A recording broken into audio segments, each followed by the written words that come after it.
আগের ভিডিওতে তোমরা জেনেছো ঘূর্ণবাত। আজ জানবে ঘূর্ণবাতের ঠিক বিপরীত প্রতীক ঘূর্ণবাত।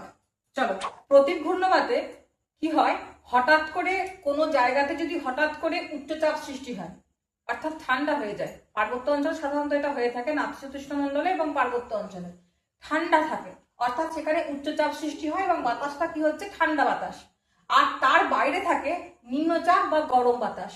এবার এই জায়গায় বাতাসটা গরম হয়ে কি হচ্ছে, হালকা হয়ে উপর দিকে উঠে যাচ্ছে, এই জায়গাটা বায়ুশূন্য হয়ে গেল। তোমরা আগের ভিডিওতে জেনেছো পৃথিবীর কোনো স্থান বায়ুশূন্য অবস্থায় থাকতে পারে না, তখন এইখানকার ঠান্ডা বাতাসটা বাইরে বেরিয়ে যায়। দেখো এই তীর চিহ্নগুলো রয়েছে কিন্তু কেন্দ্র বহির্মুখী। আগের ভিডিওটাতে তোমরা দেখবে ওখানকার কিন্তু বাতাসটা আছে কেন্দ্রমুখী, আর অর্থাৎ ঘূর্ণবাতের বাতাসটা কেন্দ্রমুখী, আর প্রতীক ঘূর্ণবাতের বাতাসটা হচ্ছে কেন্দ্র বহির্মুখী। দেখো কেন্দ্র থেকে বেরিয়ে যাচ্ছে, এই কেন্দ্র বহির্মুখী বাতাসকেই বলা হচ্ছে কি প্রতীক ঘূর্ণবাত। প্রতীক ঘূর্ণবাতে কিন্তু ঘূর্ণবাতের মতো ঝড় বৃষ্টি হয় না, বরং আকাশ মেঘমুক্ত পরিষ্কার থাকে। তবে কখনো কখনো পার্বত্য অঞ্চলে সামান্য তুষারপাত হয়ে থাকে।